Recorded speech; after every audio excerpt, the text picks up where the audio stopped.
I grew up adoring this film, even calling it to this day the greatest superhero movie in history. But many die-hard fans of the hero and comic books actually hate it.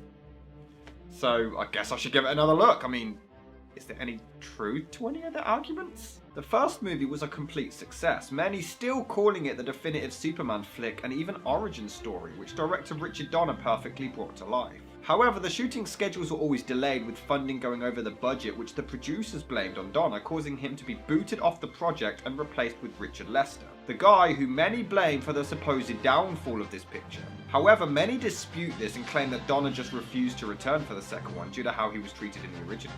Donner himself, however, claimed in many interviews in the 80s that he did not even know about the sequel's production beginning until he was contacted to be let go. Many of the crew refused to come back due to Donner being erased. Gene Hackman refused to return for certain reshoots because of this. Everything with Hackman in was actually shot by Donner during the production of the first movie, with the exception of a stunt double. Margot Kidder reportedly yelled at the producers for replacing him, leading to her role being significantly cut down for the third one. Marlon Brando sued them as he had filmed scenes that were going to be used in this, causing him to be cut out, but he was still paid a share of its gross. John Williams didn't come back to do the score, but Lester had no regrets, claiming he didn't want to keep the Richard Donner look of the original. Well, that sounds promising. But hey, I mean, Christopher Reeve himself called it the best of the series, and I remember it fondly, so let's just see what all the fuss is about. So the film opens up, recapping the villains briefly established in the first film. General Zod, played by Terrence Stamp, Ursa, played by Sarah Douglas, and Non, played by Jack O'Halloran. And this scene is so lazy, the judges, or whatever the hell they are of Krypton, literally just spell out their entire personality for you a mere 2 minutes into the film. General Zod, your only feeling was contempt for our society. Your only desire was to command. Ursa, the only feeling you showed was for your vicious general. Your only wish to rule at his side. Non, you are as without thought as you are without voice. Superman, a generous soul who will always save the world and be a little pretty boy pussy. Lois Lane, a materialistic, self-centered cow who kind of, sort of, loved Clark Kent. Jimmy Olsen, completely pointless in this film. Lex Luthor, mean, naughty man. For a minute there, you almost had me convinced. And then we literally recap the entire first movie's events. And no, I mean it. We have a 5-minute opening credits scene showing everything. Because wouldn't you think, hey, I've never seen the Superman movie before, so I'm going to start with part 2. Sorry, terrorists? Get your head out of the clouds, Kent. Where you been for the past 12 hours? I was at home. Well, don't you watch television? No, actually, I don't really enjoy television, Mr. White. There's too much violence. I was just reading Dickens. Clark doesn't watch TV. What? I mean, I guess you could argue that maybe he's lying, as he always acts like the doofus, but he's genuinely surprised to hear about a terrorist attack in France. Why the hell would Superman not watch TV? You'd think someone whose main responsibility is saving the world would, keep one eye on the news every now and then. I can't understand it. Meanwhile in France, Lois is reporting on a terrorism story where Harry Potter's uncle and his mates have planted a bomb on the Eiffel Tower. And do you know how she manages to sneak onto the tower? She tricks the world's dumbest cop by giving him a translation book and then sneaking on behind him. Oh mon Dieu, et de la merde son travail. Sorry? So we join the terrorists at the top where they find a hot blonde girl attempting suicide. No, wait, sorry, wrong movie. And Lois Lane is either really dedicated or really stupid because she actually climbs underneath the goddamn lift for this story. Of course, as soon as Clark finds out about this attack and the fact that Lois is in the middle of it, he suits up and heads out. In fact, isn't the flight from Metropolis to France like 8 or 9 hours? Now, Clark has only just been informed that Lois has left.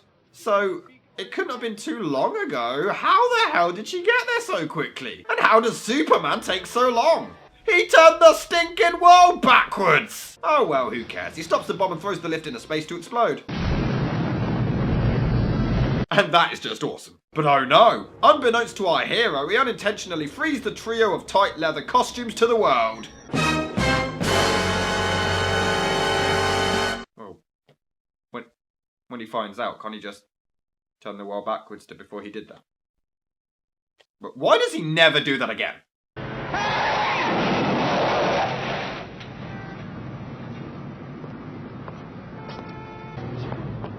Do you have any idea how stupid that was? Freak. And here is another issue that people have. So, yes, Clark sucks at hiding his identity. He walks in front of traffic, he gets hit in front of so many witnesses, and nobody bats an eye. But this isn't specific to this one film. I mean, he did this in the original too. Why does nobody care then? In fact, in part 1, he runs at super speed alongside a goddamn train in broad daylight. I don't care if he wasn't Superman then, he gave himself away. And even then, he constantly changes right in front of people. That's even worse. The way that I see it, the fact that nobody recognizes Clark is already stupid. This film knows it's a silly premise, so they just have fun with it. Don't get me wrong, they do have moronic moments later, I'm not being biased, but this is just a harmless, fun little silly gag, and I see no problem with it. It's like, look, everyone in Metropolis is clueless, so even the most blatant clue in the world doesn't open their eyes. We're having fun, come and join us. Never was very good at it. We return to the Daily Planet where what the hell? Is this guy shaving? Whilst reading a newspaper? Who shaves in the middle of a newspaper joint? Like using a newspaper as a mirror? Who the hell is that guy? And as explained, I love Christopher Reeve's version of this character so much. No one else has seemed to adapt it this way before, and I don't quite understand it. Not only does he act like a complete moron all the time, so he'll never be under suspicion, except for, you know, all the blatant car crashes, but whatever. But he also acts obscenely jealous of Superman anytime he's ever mentioned. It's a really nice touch. When was the last time you heard me sneeze, huh? You are never going to hear me sneeze again. No? No, I read this book, and it says that if you get 1,000 milligrams of vitamin C every day, you stay in perfect health. Yes, Lois, do tell me about the art of being healthy. As you're smoking a cigarette. You know that I wouldn't say all those things to you if I didn't really care. You do? I mean, what else are friends for? A moment of silence for our fellow brother in the friend zone. Wait, is he though? Because Superman's tapping her. I wish you had not asked me that. We then revisit our good old buddies Lex Luthor and Otis in prison, and I genuinely forgot just how funny Otis really is. I mean, they can't even trace that guy on that radar they got. Every time they try, he just flies off. Where? North. Why? To ski? So Lex plans on tracking Alpha Waves to find Superman's secret whenever he flies north, out for revenge. Revenge! Meanwhile in space, the trio head to the dark side of the moon to bump a little Pink Floyd album. Houston, we seem to have an unidentified flying object. Unidentified? What does it look like? Well, kind of like the bitch from Conan the Destroyer.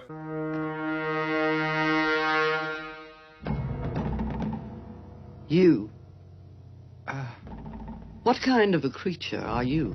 Oh no, this film sucks, she talks in space! Remember how angry everyone got in Superman 4 when this happens? Well, part 2 does it and most people love it, so yeah, it's okay here, I guess. Just like how Superman's cape flaps around in space in part 4 and everyone's like, oh, this is awful, even though he does it in the first 3, but you know. The closer we come to an atmosphere with only one sun, a yellow sun, the more our molecular density gives us unlimited powers. How the hell does he know that? They've only just realised they've got powers and now Zod all of a sudden is like, oh yes, because of that sun over there. They come from there. A place called Houston. But who cares, that is hilarious. Meanwhile, Lex and Otis trick the prison guards with a hologram to sneak out. What's even the point of this? I mean, they must know the time they'll check in on them, and obviously as soon as they see it, their plan will be foiled anyway, and they'll be looking for them. They might as well just sneak out and not bother with the damn hologram, just seems like wasted effort. And so much could have gone wrong, they only lucked out because Borat the security guard here isn't paying attention. What would have happened if he was? Freeze, freeze. Oh look, I see you, you are God! And I can't help but ask, but why the hell is Lex still working with Miss Tessmacher? In the first film, she is the very reason his entire plan failed. Literally! She lets Superman go and he stops the whole thing from going down. The last we see, Lex is angrily screaming at her. Why would he again trust her now like this? And why does he always call her Miss Tessmacher? Like, why doesn't he just use her first name? I mean, she calls him Lex. It's just weird. I suppose so. Anyway, they escape on a hot air balloon, but poor Otis is weighing the balloon down, so he gets ditched, never to be seen again. Anyway, Clark and Lois are posing as newlyweds at Niagara Falls, and they just so happen to have the creepiest porter in history. And here's the bed. Right. Thank you. Thank you, sir. Oh, of course. Thank you. Thank you, sir.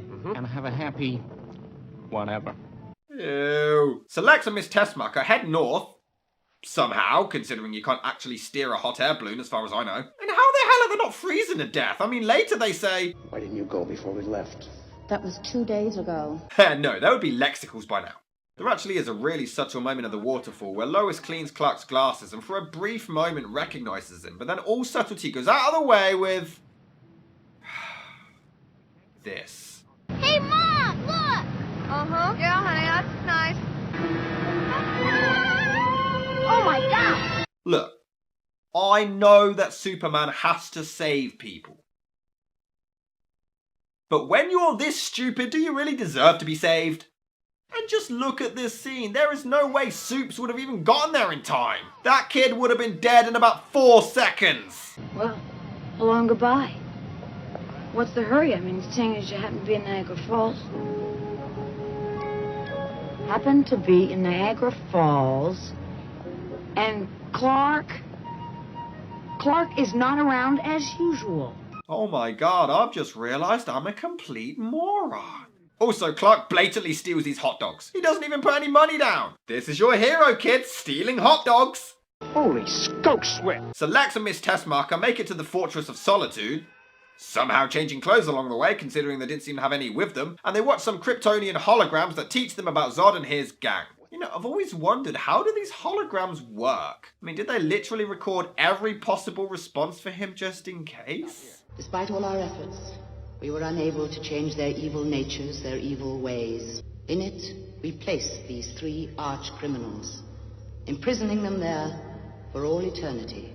No possibility for parole? But who cares? Lex is great. And we never see Miss Tessmacher again. No, seriously. For the rest of the film, all of the sequels, we don't know what happened to her. I guess she froze on the way back. She's entirely pointless to this film, other than I guess they needed her to break Lex out of prison, but Lex is a super genius who probably could have done that on his own anyway, so yeah, she's pointless too.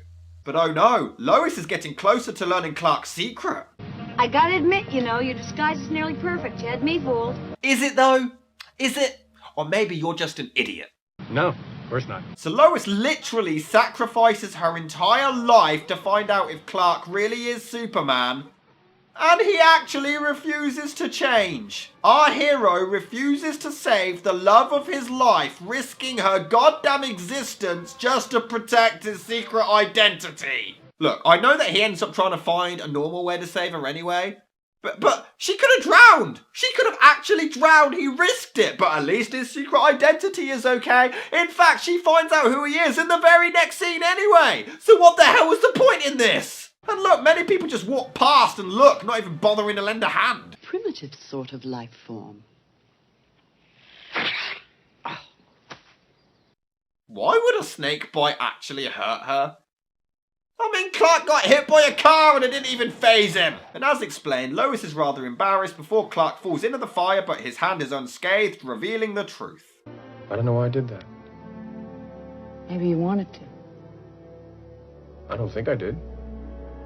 Well, maybe you didn't want to with your mind, but maybe you wanted to with your heart. Such a cheesy, cringy line. It's like George Lucas wrote it. I'm in love with you. Superman. You love Superman.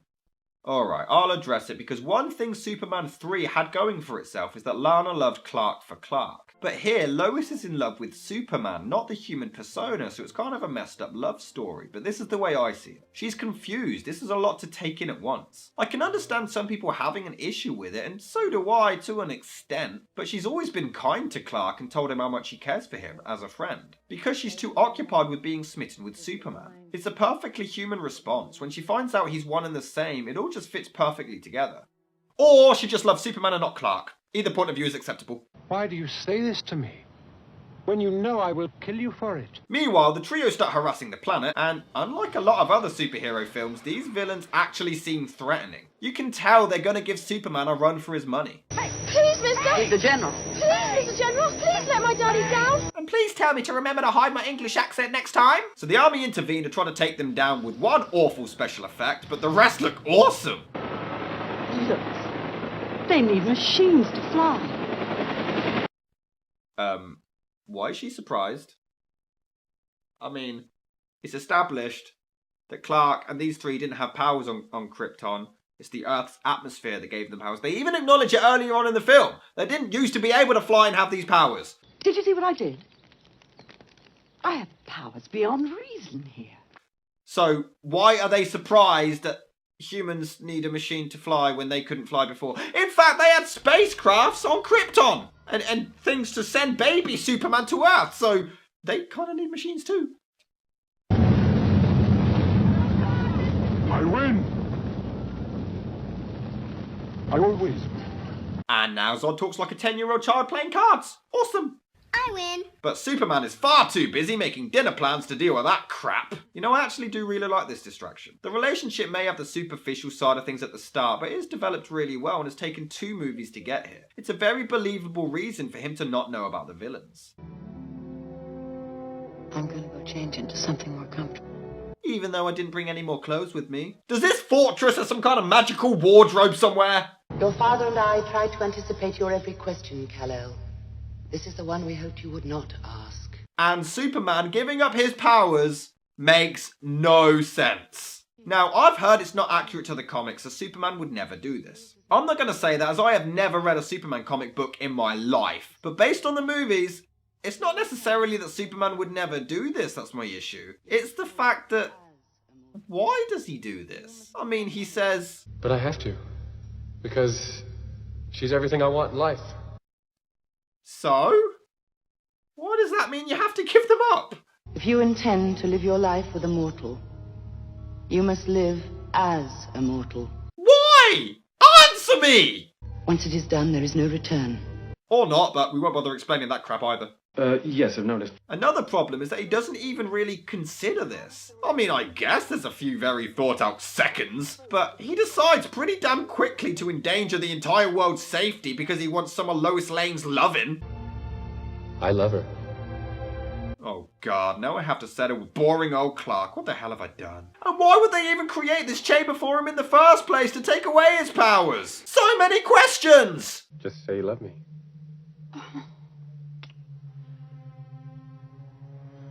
So, you've got no powers now.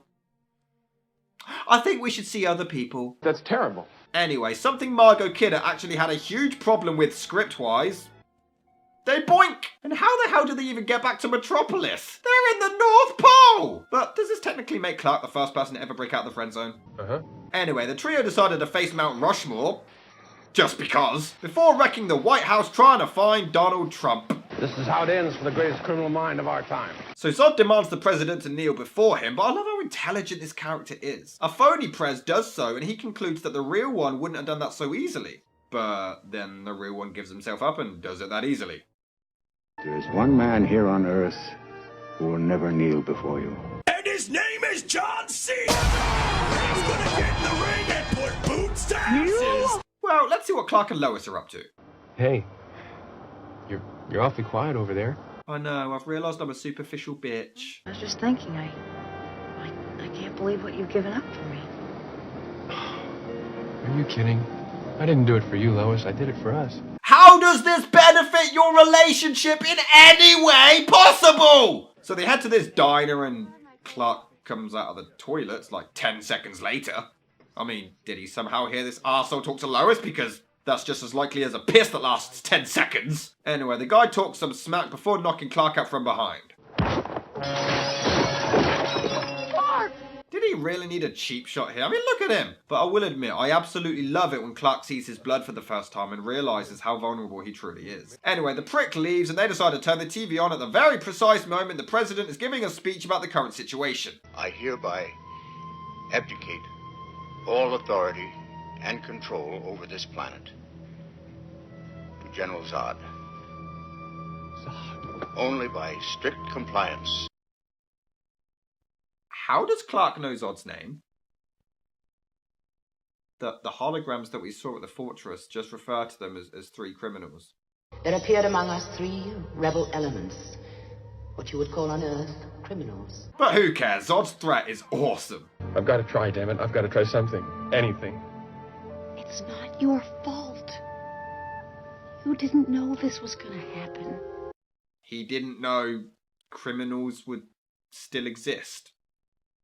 This is really embarrassing. So, determined to get his powers back, Clark somehow walks all the way back to the North Pole, and we clearly see him struggling due to the weather, so my point stands, how the hell did he and Lois do it so easily before? Anyway, he finds a crystal that somehow gets him his powers back. I mean, weird to assume so, we never actually see it. Remember how angry people got when Superman 4 did this? I'm just saying.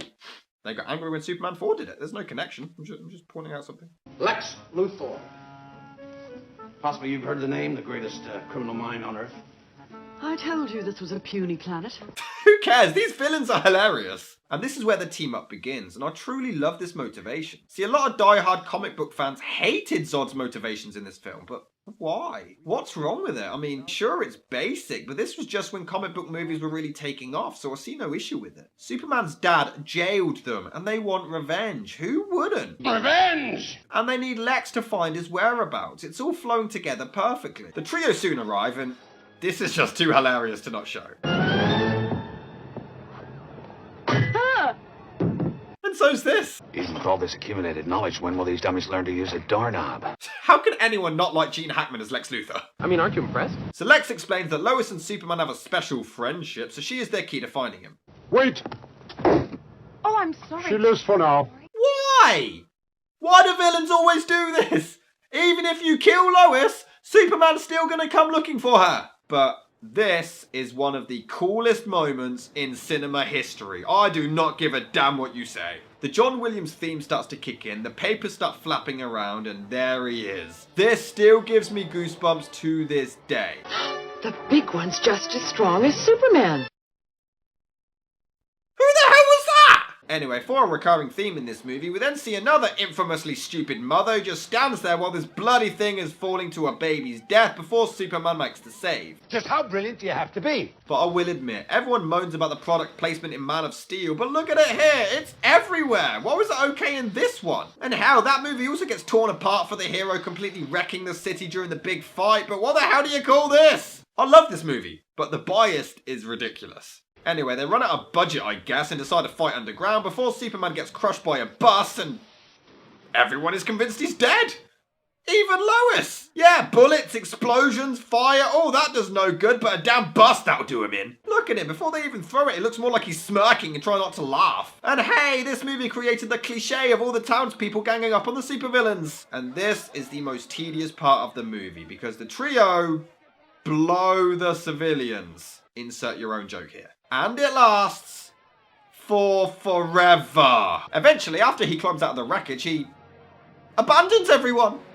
Yeah, he just leaves. Now, obviously, we know he has to regroup and find another plan, but Zod and his cronies could have murdered everybody in this time. He just completely gave up on everyone and risked their lives all at the same time. And why the hell don't they fly after him? They just let him go and claim victory. Yeah, all those years seeking revenge. Revenge! Wasted! Superman didn't even do nothing. Come on, let's go. And I can't even hold my accent either. Also, how the hell did he do nothing, you ungrateful little brat? But who cares? This POV shot is amazing. The son of Jor-El has fled. Superman fled? I don't believe you. Who wrote that? And now they have even less of a reason to not kill Lois Lane. But nah, Lex takes them to the Fortress of Solitude instead, and they keep her alive for some reason. How does Superman even know they're going to be at the Fortress of Solitude? I mean, he's prepared this whole plan and everything, but he doesn't know that Lex was there earlier, so he'd have no way of knowing that they'd be able to find their way there. So then we enter the worst scene in the entire movie. I mean, the fight in Metropolis was amazeballs. One of the best fight scenes in superhero history. Truly incredible. And then we get this lackluster climax. This is just pathetic. Let's go down the list. Now this I want to hear. How the hell does one Superman sustain the strength of 3 gay boy band members? And then they start teleporting. What? When? How? What? Then there's 4 Supermen? I I'm just so confused right now. No! No! Release the general, or we'll tear her apart! Why not just teleport behind them? In fact, why can't he just teleport any other time in the movie? Why does he never do this again? Why do I like this movie? Now, the son of Jor-El will be my slave. Forever. Who cares? That delivery was amazing. Try to get them all into this molecule chamber. It takes away their powers, see? Why is Superman whispering? Doesn't Zod have super hearing? The crystal there activates the mechanism. How does Lex know that crystal activates the chamber? He only knew how to activate the hologram things. Shut up! So anyway, Superman tricks them and removes their powers instead, and for some reason they don't change clothes. I mean, when it happened to him, he resorted back to his normal attire. I don't know, I think it'd just be funny if they switched to suits or something. And this is the part where fans pretty much lost their minds. Well, some. You see, most flipped out because Superman murdered Zod in Man of Steel and for some reason ignored this, but others hated it. Basically, he throws Zod into the abyss with a smug look on his face, followed by Lois murdering Ursa as well. You're a real pain in the neck. And you know what? I think this was awesome! Come at me, bitches! Oh, thank God. Right, so some have defended Man of Steel because Superman killed as a last resort and he actually showed remorse. Here, not only does he heartlessly murder someone apparently against his character, but he does so in a very callous, cold-hearted and smug way. So, they were terrorising the whole country!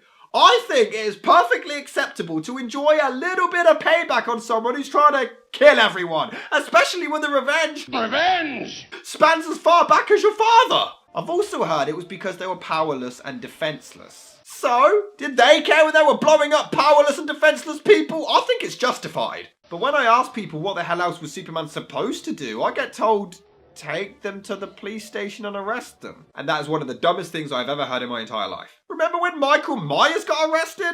Look! How goddamn stupid does that look? Yeah, cuff him, take him away, boys. It looks stupid. Now picture a goddamn Kryptonian being put in prison. Are you kidding me? Sure, they're powerless, but Superman got his powers back. What if they did? Sure, they don't know how, but would you really risk it? I see nothing wrong with this. He killed to save the world. Some things are just certain things you have to do. Oh, and as far as Lois killing, why can't the female character get a strong badass moment? Sexist. So the next day, Lois is struggling to handle this newfound knowledge of Clark's identity. Do you know what it's like to have you come in here every morning and not be able to talk to you?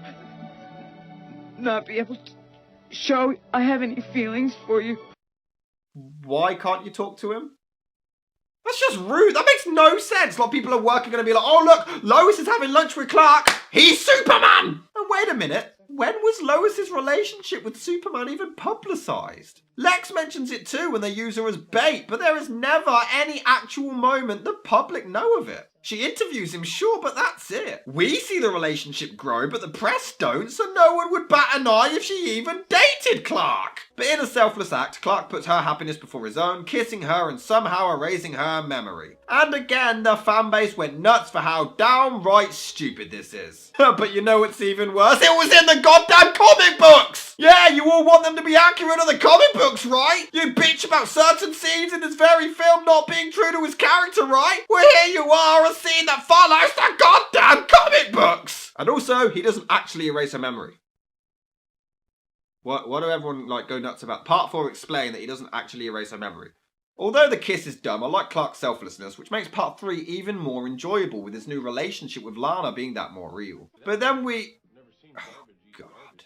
So Clark returns to the diner and actually takes the time to beat up the bully from earlier, risking his identity again for some meaningless, petty revenge. Revenge! Again, never read a Superman comic in my life, but this isn't Superman! Since when would Superman actually take the time to do this petty revenge bollocks? What the hell are you doing? Is it the best superhero movie of all time? Does it still hold up? Do I still love it? Maybe yes and yes.